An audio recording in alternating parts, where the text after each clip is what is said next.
Hey, how is it going, everyone? It's your boy Nickeem. Alongside me is none other than my boy Malik. Malik, how are you doing today, my guy? Not just fantastic, but I'm exhilarated. Exhilarated. Hey, Exhilarated. this video should have been out long. I mean, should have been out way before. We're kind of a little bit late. Don't get on us. But we told y'all it was coming, so we gotta deliver. And we got our top 10 albums in brackets projects, because there could be some mixtapes in there, I don't know, but just our top 10 albums of 2021. We had some great music, and because of how great music we had, there's gonna be some albums on here, and there's gonna be some albums that aren't on here. Not. See. So hey, just a little say, music is subjective. Whatever me and Malik say doesn't mean that your favorite album is bad or anything, or your favorite artist isn't good. Yes, it correct. just means this is our preferred taste in music. Personal opinions. Yeah, exactly. I changed my list 3 times yesterday, Wow. and I could not. Wow. And I could not decide. Okay, I formulated my top 10. I would say just before December 31st, around that. Okay. It took me that long because I didn't realize how much good music was in 2021, and Exactly. I took that for granted, I would say, at times. I'm like, wow, this was a pretty good year for music, and I was genuinely surprised. So I'm really happy that I have this list. This list is my personal opinion. I apologize if I don't have your favorite artists, but I'm excited to share with y'all who my top 10 artists and albums are for this year, plus some honorable mentions. All right, I'll go first. So number 2 on the list, man, this was originally in my top 10, and then I had to take it out, unfortunately. I feel like there should be a lot more hype for this album, but this album was released on October 29, 2021. It was Elephant in the Room by Mick Jenkins. I really messed with this album heavy. Really good titles. I like the duration, 12 tracks, but it's all talking about the perspective of being the elephant in the room. Has anyone been elephant in the room before? Has anyone made you feel isolated before? That's what Mick Jenkins was talking about, and I really appreciate the hidden deeper message in this. And out of 12 tracks, I added 10. That's really good. So it took me a lot. Start off with The Valley of Shadow of Death, which is probably one of my favorite intros of 2021. It ended with Rug Burn. My favorite tracks are probably Gucci Tried to Tell Me and Truffles. Those are probably my favorites of Mick Jenkins. Out of his discography, I would have to put this at number 2 because The Waters is just The Waters, bro. The Waters. But hey, I'll put this album over The Circus and Pieces of a Man, but Waters is still one of my all-time favorite throwback albums I released in 2014. But yeah, that's my second honorable mention. Mick Jenkins, Elephant in the Room. I apologize to all the Mick Jenkins fans, but you did make the top 12 per se.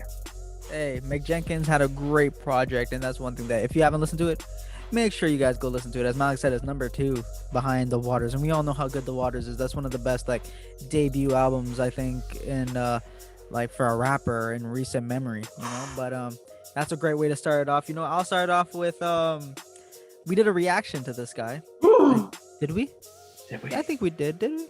Oh, I can't wait to hear. I believe we did, if I'm not mistaken. But I have Melodic Blue by Baby Keem. Nice. I have it in my honorable mentions. I was debating about putting it number 10, but I figured that I just didn't revisit it enough for me to put it in my top 10, but it was still a great project that had some really good songs.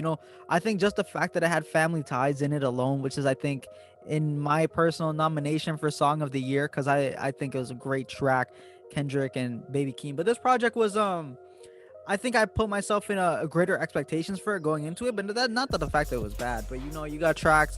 One of my favorite tracks was Issues on there. That was a little bit more subtle track. Then you got tracks like Range Brothers, and then I really like the first track, The Way That I Can't Even Remember it, because I didn't even load up the track list. But the first track on I got you. Trademark USA. Trademark USA. I love Trademark USA with the transition in from the first part of the song into the second part of the song, and I really like when Baby Keem does that. And capping off the project with a song like 16, which is like a whole different vibe from anything else you hear, and it's such a great way. It's just a whole bunch of different sounds come into one, and it's a great experience. But I just felt like I couldn't revisit it enough, which is why it is not in my top 10. But that is my first honorable mention. Baby Keem, Melodic Blue. He had a great year, and he's only going to go up from here. So that's my honorable mention. All right, my final honorable mention. Okay, this one was always in my honorable mentions. It was never in my top 10, but I knew that it wasn't going to change. I got The House Was Burning by Isaiah Rashad. That's a great one. Great one. Man, I think out of all the albums in my list, this is the album that I revisited the most out of everything. Really? I tried to decipher the hell out of this album. I was trying to connect it. I was trying to immerse myself in this album. And I'm like, you know what? This album really grew on me. Rest in Peace Young turned to one of my favorite tracks. Clemmer with Smino. Great track. That's awesome. Well, what you said with I Am Dochi. Woo, really nice track. Chad, 903 Freestyle, Tib.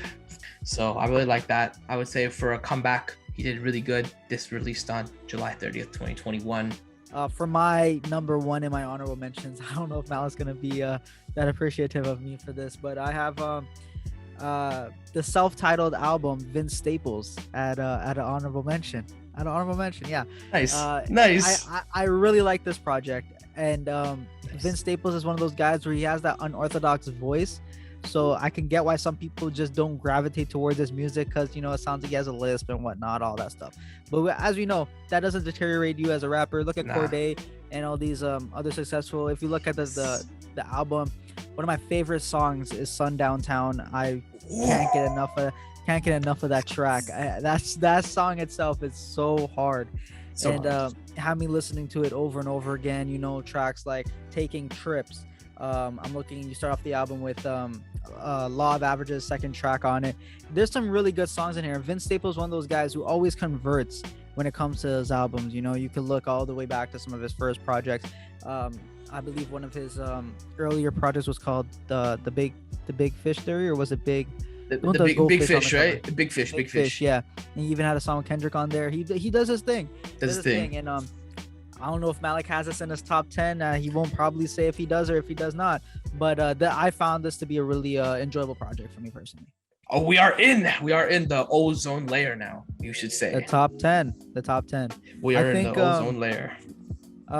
It's always funny how you always spend the most times talking about the numbers at the lowest rather than the numbers at the high. But it just makes sense because you're like the ones that are like 1, 2, and 3. It's like, you know, these are good. So obviously there's nothing really left to say. But these ones are where the debating really gets into play because like, whoa, into the meat and potatoes. This shouldn't even be here.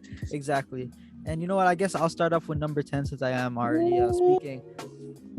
My number 10 album of the year is a Nas project, and I got Magic by Nas.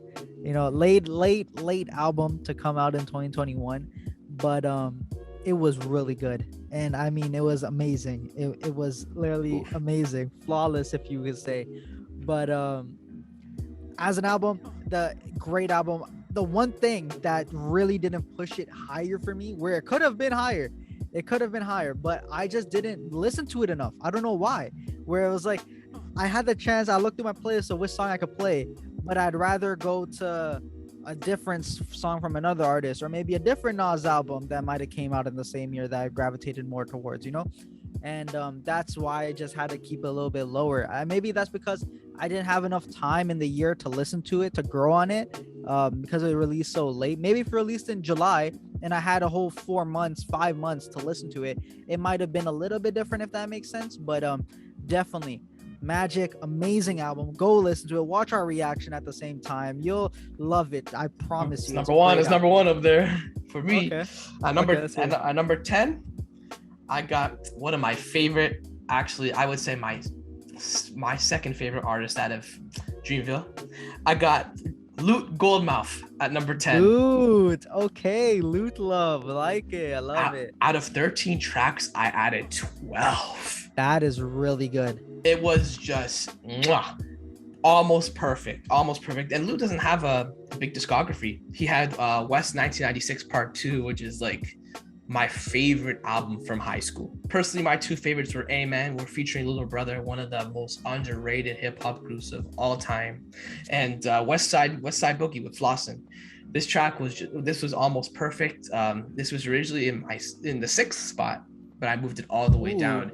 Moved it all the way down to number 10. But Going Mouf, amazing sophomore album, you should say. It's not getting a lot of recognition, but on Spotify, Gain Every Dollar has 12 million streams, and myself featuring Devin has almost 2 million streams. So I couldn't be happier. I hope this album goes up there. I'm so proud of Lute. It took him, man, 4 years to make another album. I've been waiting, bro. Man, number 9. Talk about an album that has a real message into this. I have IDK Used For Yourself. Okay. I number 9. The thing is that this album didn't grow on me. It was just I listened to it the first time and I couldn't stop listening to it. It's not like I didn't think, oh, okay, there's some tracks that everything was amazing here. Out of 17 tracks, I added 14. That's really good too. Which is pretty good. So definitely a much longer project, but I really enjoyed this. A lot of vulnerable tracks with Hey Auntie, which is probably the one that stands out the most. Yeah, absolutely. Revealing what he gone through as a child. Talking about himself, how he grew. He had features with T-Pain. He had Lucky Day. He had Jay Electrona, MF Doom, and Griselda, and a Hawaiian track. He had Young Thug. He had I think what set off was Shooting My Shot featuring Offset. Setting off the album, but yeah, I really enjoyed that album. Probably one of my favorite tracks. I would say the stretch with Santa Monica Boulevard and Dogs Don't Lie is my favorite stretch right there. I'm really happy that IDK is doing his thing, and I heard rumors that him and Kanye are gonna have a track together on Donda 2. He's working with Kanye on Donda 2. If that ends up being a thing, oh my goodness.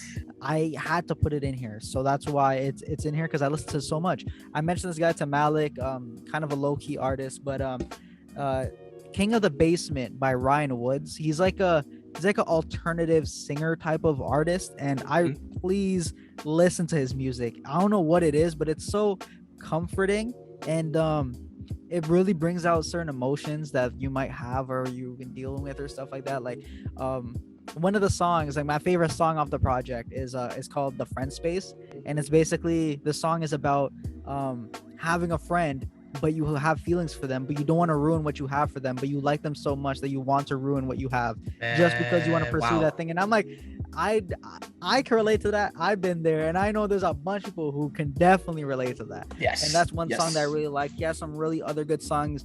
Bad Texture is the big song off of it. Pillow Talking, I believe it's called, is a great track. And it's a really good project. It's only like 7 tracks long, so it's a pretty easy listen. And there's definitely going to be a few that stick out to you that you're going to take, and it's just one of those that I just keep going to because the vibe is so nice, and sometimes I just like listening to vibey tracks, and it fits that category. Not much really to say is IDK's album. Malik, there you go. Malik did the most of the heavy hitting. But hey, Peloton, hey on Peloton. Like, hey, Peloton's probably like one of my most listened songs of last year. Like I listened to it so much.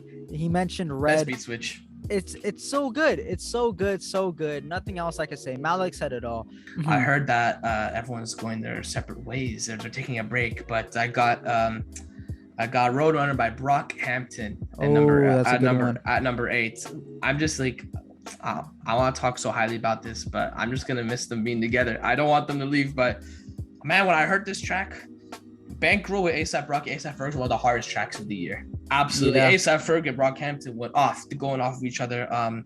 Out of 13 tracks, I added 11, which is really good. Which is pretty good. Production amazing on here. Everyone hopped on. I just miss hearing their voices that I want to hear right now.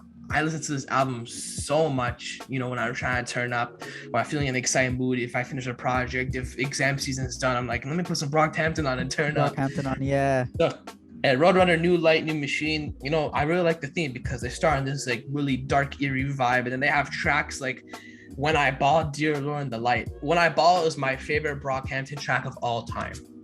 in this album. I have my favorite Brockhampton track, When I Ball, probably the most inspirational track of the year for me. If I'm like out walking and the sun's out, I just put When I Ball and I look my head up and I'm like, man, hopefully the future is bright. The number 7 spot, this is the only album that didn't move because it was staying put. This is my first female artist on the list. Okay, shout that out. I love that. I got UK's very own Little Simz in her album Sometimes I Might Be Introvert at number 7. That's a great project. This is her best album. Talking about social justice issues and using your lyrics to talk amongst a platform that should have more conversations in the future. I really appreciate that. Tracks like Two Worlds Apart, Little Q Part 2, ICU, Misunderstood, probably one of the best outro tracks of the year, 100%. This girl could rap. She is a straight shooter. She mixes in with R&B vocals as well. Probably one of the most overlooked female artists out there. Very respectable. I think she has some connections to Top Boy as well. She has some tracks in Top Boy as well. Drake knows her. Good friends. Out of 19 tracks, I added 15. So that is really good for a long album like that. But man, this album really grew on me. I really appreciate the authenticity she brought to this. Women is probably one of her most popular tracks. Talks about women, themes of gender inequality, things that we should talk about more often. So I really appreciate the stuff that she's bringing to light. For my number 7, I got Chomp 2 by Russ. Yeah, I like that. I listened to this album so much, and I mean, I nearly added almost every single song. I think it was only like 1 or 2 that I did not add to my playlist. Me too. And so the way it starts off with Sheep right away, you guys saw a reaction. Literally every song, Russ went crazy, and it was just like I never expected this. And it's just so good. It's just so good. I listened to it so much. The lyricism, the flow, everything, the replay value. There's so much you can take away from this album, and I feel like it doesn't get stale. There's always something that you pick up or something that hits you different, and that's one thing I love with this album. And I kept revisiting, and I had to put it somewhere. And I'm like, number 7 is a good spot because it's not too high, not too low. It's just how I want it. But yeah, number 7, I got Chomp 2 by Russ. I got Donda by Kanye West. Donda. It's ironic you said the whole 6 thing, and then Donda is a gospel album. That's why I was just doing the whole thing. But hey, Donda's a great project. As much as the whole debate, Donda better, CLB better. Donda is a great project. I liked it. I had to put it here because the way that I really ranked my albums was obviously off of pure enjoyability and how much I revisited the album and listened to the songs. And Donda is one of my most played albums of this year, so I was like, it just feels wrong to not put this in my top 10. And then it has some great tracks, and I keep going back to tracks now. Like after Drake did his 24 version at the Amazon Prime, that concert for Larry Hoover, I've listened to the original 24 so much, and it's so good with Lil Durk on it. It's so good. We got Pure Souls with Roddy Ricch, which was better than any song he put on his album, which I'm so disappointed about because Roddy's album should have been here. Anyways, I won't get on that. But you got Jail with Jay-Z. You got all these tracks. There's the one Lauryn Hill sample. The doo-wop sample right there. Yeah, you know what I'm talking about. Believe what you. Yeah. Don't let the light shine, tear you down. Yeah, that track is amazing. There's just so much good stuff. The Fabio song, Off the Grid, with Fabio going crazy. I think that alone is worth an honorable mention. But I have him at number 6, and I think a lot of people might be upset because Donda is some people's album of the year, and I have it at number 6. So that's what I got. Hey, we'll take a little intermission because I got an announcement to make since you said that. Oh no! It's a big announcement, and I guess this will be Nickeem and I's first disagreement of the channel. Our first ever disagreement. Because Nickeem and I are on point with everything except for this. Donda and CLB are not in any of my lists. I didn't put them anywhere. I don't know why I did not connect to Donda the way that I wish I did, but I did not. I don't know why. It's not that I didn't like it. I did like it, but I didn't like it as much as Nickeem, I guess you would say. It could have to do with the duration of the track. I like the Hey, production. that is definitely true. I like the production. He had amazing tracks off the grid. The Lauryn Hill sample, Pure Souls, great tracks. 24 with the Drake remix, great. But something made me just think the reason I didn't put these in is because the albums that were chosen, I felt like were better than Donda. So just for that reason, and same thing for CLB. And now I apologize. That's it. And that's it. The CLB went out the way. That would have been a suspenseful one. If they're getting close, they're like, oh, whoa, we're about to get number one and CLB hasn't been said. That means CLB is Malik's favorite album. And not even on the top 10. Mach, Hommy, Pray for Haiti at number 6. This was in my top 2, surprisingly. And I had this almost for album of the year, but I've never, just the artwork and the time and the pen game that I took for Mach, Hommy to make this is amazing. Out of 16 tracks, I added 15. So, minus the skit. So it could be just 15 out of 15. Yeah, it could be just 15. Yeah, definitely. But man, Griselda stand up, because I'm a little bit biased towards Griselda. Absolutely. He loves him some Griselda. I love Griselda. West Side Gun was on this album. You had the God Fahim on this album. Griselda Associate, Melanie Charles. Some tracks were produced by Mach, Hommy, all written by Mach, Hommy. Very talented. So Mach, Hommy, you did your thing. I'm so proud of you. He's been on a grind. He also had that track with K Trinata as well, but that wasn't on the project. So really good. He's just on the comp. I think I started following him when he was at like maybe 50,000 monthly listeners, and now he's at 700. That's big. So always do this thing. And Griselda knows him. He's on the map. Probably one of the most underrated albums of 2021. I don't think anyone would even have this album on the list for sure. But Mach, Hommy, Pray for Haiti, number 6. So at number 5, this was higher on the list and I put it lower. Number 5, I have The Off Season.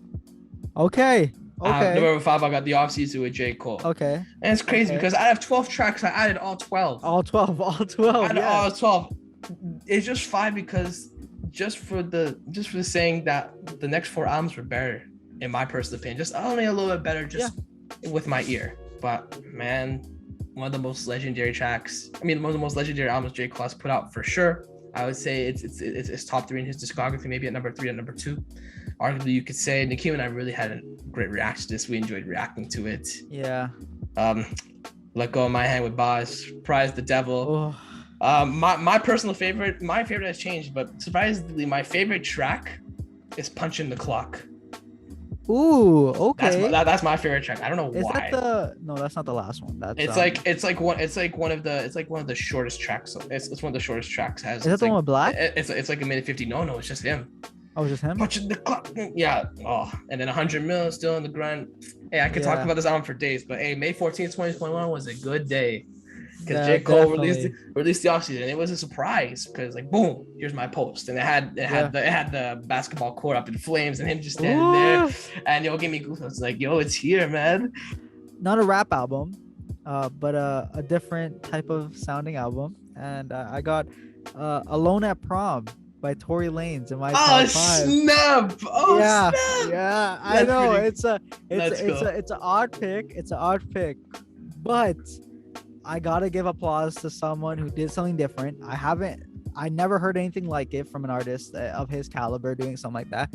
And when I tell you, I milked this album to its last drop of sound. I can't tell you how much I listened to what was the Mercury song, Her from Mercury. I listened to that so much. That was me and Malik. He love that song. Mercury. I loved 87 Stingray. I loved the yes. I loved so much. So almost every single song in that project I added to my playlist, and I think only one of them I didn't. That was like Enchanted Waterfall, and that's one of some people's favorite songs, but I just personally didn't resonate with it. But the color Violet was amazing. There's so much songs, and I'm just the type of guy who likes that vibey type of music. Like even when I go to the gym, like yesterday I was at the gym and I was playing Sierra Leone by Frank Ocean while doing max reps Sierra Leone. So like people listen to like turn up tracks. I'm the one listening to like Chicago Freestyle and Too Much while I'm working out, because I like those like low tier vibes, because it makes me feel like okay, I'm in my zone, I'm just undercover, and I love that type of music. So Alone at Prom by Tory Lanez. I had to keep put it in my top 5 because I loved it so much. But I respect it. yeah, I had to put it there. But number Mm. 4, Malik mentioned it. The off season, J. Cole. What can you say? Wow. Perfect album, I would say. 12 of 12. Every song was amazing. It's just that it comes to me liking certain songs more than more gosh, me liking other albums more than this one a Yeah, little bit yeah, more, yeah. Yeah. And I'm just gonna laugh when I get to my top 3 because I know Mal's gonna look at me like, what No, is no. wrong with you? But anyways, that's why I got J. Cole. The song with 21 Savage and Moray, I listened to it so much, and that was one of my favorite songs for such a long time. And even I've been listening to Hunger on Hillside so much more, and that part where Boss comes in towards the end is just like I feel like I'm floating in the air. And I believe he has one of the best intro songs to an album this year with 95 South. And it's just a great album overall, and I love the Hunger by J. Cole. Everything about it great. But yeah, number 4, the off season. I do have something at the number 4 spot right here. You put this at number 9. I have this number 4. I have Nas Magic. Magic, okay, Magic. Okay. At number 4. And the only reason I have Nas and Magic is because I grew up listening to Nas. I grew up with my family. A Tribe Called Quest, Midnight Marauders, Big L, Janet Jackson was in there a lot too. Just a mixture of 80s, 90s, and a lot of hip hop influenced by my uncles and my mom and my dad too, especially with old school Spanish music. So, man, I grew up listening to Nas. Bobbing out, yeah.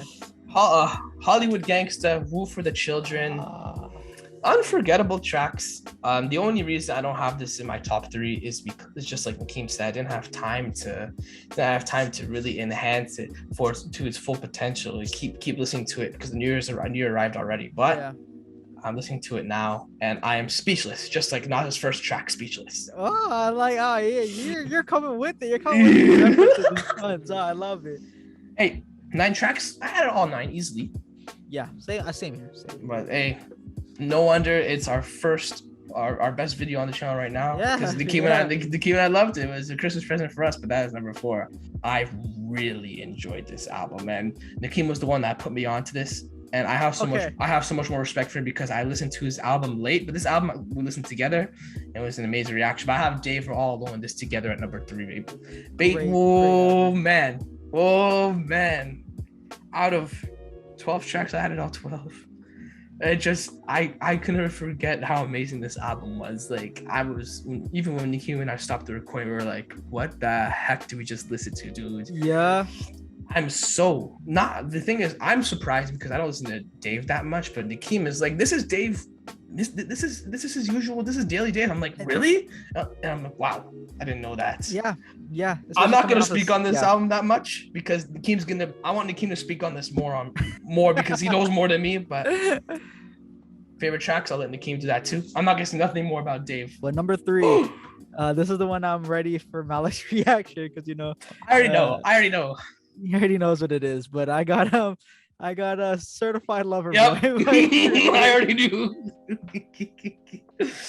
You can tell the difference between the music taste from me and Malik, but girls want girls. I won't lie to you. Oh, okay. Throw that song out the window. We don't think about. I don't consider that a part of the album. Girls want girls. I don't think about that one. But oh my, it has one of my favorite Drake songs of all time. I personally think there's a song on this album that is a top 5 Drake song of all time, and that is Love All featuring Jay-Z. That song alone is amazing. I listen to that so much. I listen to Pipe Down so much. Fair Trade. Those songs, I like the holy trinity for me when it comes to this album. But then again, there's songs where I would skip and I came back to it and I realized that they're so good, like In Too Deep. I was like, I always skipped it, and then when I started listening to it, I'm like, whoa, why is this good? That's switch up. The switch up, exactly. It might have took a bit of some time, but I loved it. And the whole album, I can understand when people didn't like it because it wasn't what they expected. But when you kind of throw that mindset out of the window and look at it as what it's supposed to be, the album's called Certified Lover Boy. It is an album geared towards certified lover boys, the toxic type of side of things. So that when you kind of take it out, obviously it was hyped up really big and it should have been better. Yeah, I get it. but I listen to it way too much to just not even put in my top 3. I think it would be disrespectful. If you look at my most listened to artist, it was Drake, and the biggest reason was because of how much I listened to Certified Lover Boy. It was just, there's so many songs. Champagne Poetry is one that I listen to so much, and even songs like a Poppy's Home, which I don't even like saying, but the fact that Poppy's I listen to it so much, if I listen to it so much, I'm like, oh gosh, I guess I got to mention. And then even effing Fans, like I thought I wouldn't like that, but then Fans, I was Shameless. Anyways, the reason I'm talking about it so much because Malik didn't even put it in the top 10, so I feel like I should talk for him. Preach. And in his time, but I got CLB at number three, but that leads me into number 2, and Malik, I think this might be your number 1 if I'm not mistaken, but at number 2 I got this was probably one of if not the best experience listening to an album from top to finish that I've had this year.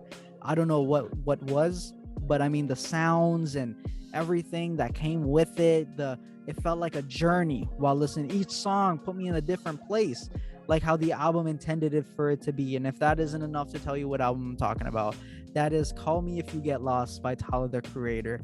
And I mean, it is one of the best albums I've heard in my life. I'm not even exaggerating. It is that good. So that tells you that what I have at number 1 is literally a life-changing album for me personally, if this isn't up there. But oh my gosh, when I've been listening to Wilshire so much, and the storytelling in that track just hits me so differently because I can relate to it. When he's like, he's saying stuff like, oh, like I can't even blame myself for what we got into because I wanted it, and I put myself in a position to be a home wrecker and things. I never been like that, but it's like you understand the vulnerability, the emotions, and I can relate to it in a sense. But going from like different country, as it seems like, as you're going on through this project, you got great songs like Massa, you got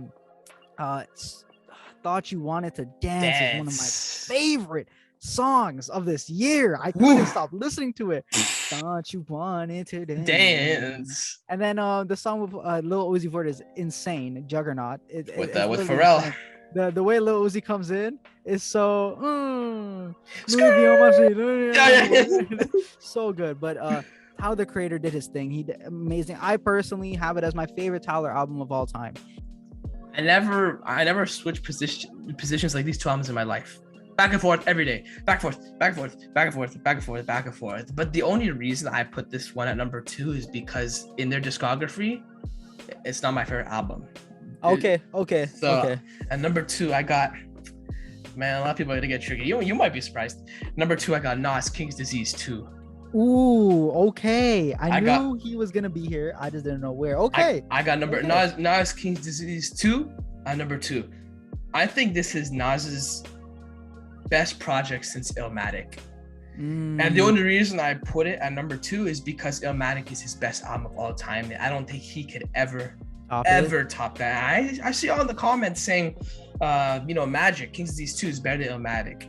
I do respect that, but personally, to an album that I listened to so much times in my life, I've never seen Nas be able to top that. But I seen him get so close, just like maybe a bar or a line or some mixture of beats away from saying this is equal to Illmatic. But for me, nothing could equal that. Nothing can equal Illmatic to me, and that's why I don't have it on my number 1 spot. I have it at number 2. This was a legendary album at its finest for the new type of Nas, second side of Nas, starting with The Pressure with 3 beat switches in the first track. Yeah, that was insane.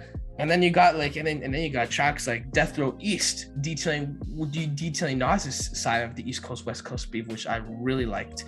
You have Store Run and Moments, which are more philosophical tracks. Nobody with Lauryn Hill, that's the track that go on me more often.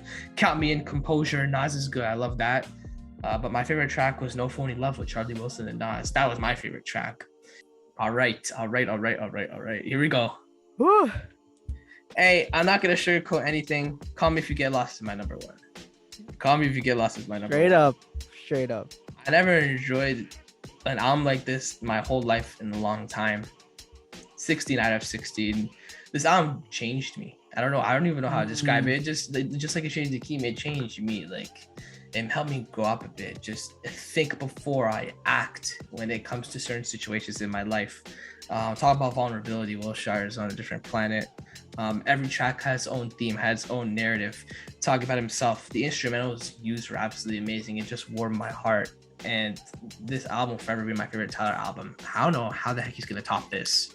He's It's not. so hard. There's no way you can top this. There's no way. There's no way. And hey, him and DJ Drama is a collaboration that I didn't know would come, but man, I'm happy. I'm happy that they got together.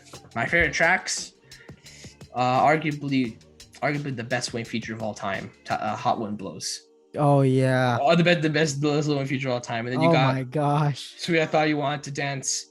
Rise is the track that grew on me a lot with Daisy World. Love that Yes. track. Wilshire, Safari when he ended. I can name all the tracks. It's amazing.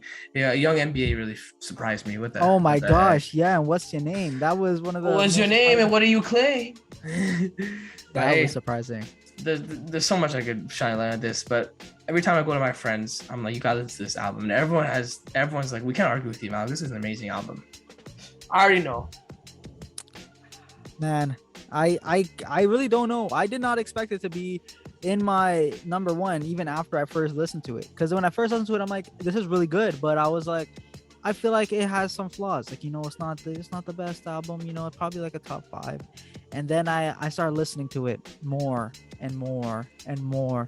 And I didn't understand the impact that it had on me. And I was like, the whole concept of it. And yes, I'm talking about Dave's We're All Alone in This Together. I thought I could see a little pump. Hey, you heard that line where he's like, some I talked to my pastor. He said I'm a disaster. That's awfully hard confidence. That's it, oh my gosh. No, but hey, shout out Lil Pump. But this album by Dave, and I mean, Malik didn't talk about it, so I guess I will. But just the concept of it, the title alone, We're All Alone in This Together, is so beautiful to me because it's like we're all alone, but we're in this together. Like we're all together, but we're all battling our own circumstances, our own situation alone, because essentially we're the only ones that can help ourselves get out of whatever we're going through. But so there's other people going through exactly what you are going through. So you're not alone in this together, but we're all alone in this together. And I love this. I love that. Starts off the track with the song We're All Alone. And I feel like it was a great track. It showed incredible vulnerability and that imperfection in Dave. And in it, he says, a kid came up to me and said, you saved my life. Or he said, I want to take my life. And he's like, I said, go to a shrink so I don't have to deal with it myself, like that he doesn't want to deal with the burden and then he can just go on with his life type of thing. And I think understand it, listen to the rest of the project. One of the songs that me and Malik, when I listened to it, I didn't understand it that much, was Heart Attack. And if you watch our reaction, we're kind of in shock of what we're listening to because it was so raw and so deep. And then I watched Lost in Vegas's reaction to the song. Shout out Lost in Vegas. Love those guys. They broke it down into a way where I'm like, this is arguably one of Dave's best pieces of art that I've ever, like, not even Dave's, but just music in general. It was literally on another level with what he was, the rhymes and the way the metaphors and everything. And I was just the album itself, like, it's really good. It has some turn up tracks too. Verdance, 20 to 1 is a nice little like. Was it in the Fire or Three Rivers that had everybody in the Fire? In the Fire was a one with like a bunch of people. He had Fredo in it, right? Fredo in it was in the Fire, yeah. Even Three Rivers was a good track too. And then it closes out with Survivor's Guilt, which I think is one of the a great song that I was listening to the other day while in the shower, because sometimes I just like rapping to songs, and that's one of the songs I could just rap along the lyrics. And yeah, this album is just great. I thought he couldn't top Psychodrama because Psychodrama was such a great album, and I feel like he just went another level with who he is as an artist. And although there wasn't too many turn up tracks, I feel like there's so much more you can take away from this. And after listening to it, I feel like not only did I become more self-aware of myself and others, but I also became more mature as a person, and I think that helped me greatly. And that's why I have We're All Alone in This Together by Dave number 1. With that being said, that wraps up our top 10. This video might be really long, but yeah, round of applause to everyone that was in this and whoever wasn't in this. You know, we still love a bunch of artists that couldn't make this list, but hey, you guys could get a little bit taste of what our music taste is like, how me and Malik, although we do vibe with the majority of the same stuff, when we react, our tastes do differentiate surprisingly. You know, we're not the identical same. We're not clones. Yeah, we're almost, just almost, but no. Almost. There's some differences, but you know, we're there. He didn't have Donda or CLB. I had CLB number 3, so you know, big difference. But we want to know your top 10 albums, because you know that could be a whole different thing. Or if you don't have 10, 5, 3, whatever it is. Yeah. Let us talk in the comment section down below. And yo, hit that subscribe button, because we just gave y'all top 10. We're trying to expect some top 10. I don't know where I was going with that, but top yeah, 10 by tinks. Hit that hit that subscribe button, and when you hit that notification bell, you'll be notified whenever we upload, and then you'll hear a sound that goes like ding ding ding ding ding ding. Hey, that sounds like Eminem could rap on there, but he'll be like, "That's an awful."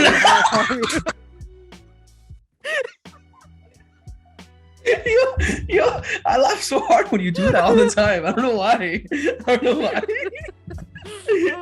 Yo, Eminem, if you're watching this, no hate, no shade. It's just kind of funny. But, I just imagine the video in his face. Yeah, there's the video when he comes in. That's an awful. What's that other one where he's like? He's like, hold on. I forget what he says, but it's just like, what are you saying? Anyways, before we go on the whole Eminem, imitation thing, it's been your boy Nickeem. It's been your boy Malik. I shall see you on the next one. Peace. And boom! I made it to the end of the video, everyone. Thanks for watching. Please like, comment, and subscribe to the Locker Room channel. And I'm here to inform you that we have 6, not 1, not 2, not 3, not 4, but 6 Spotify custom playlists for y'all.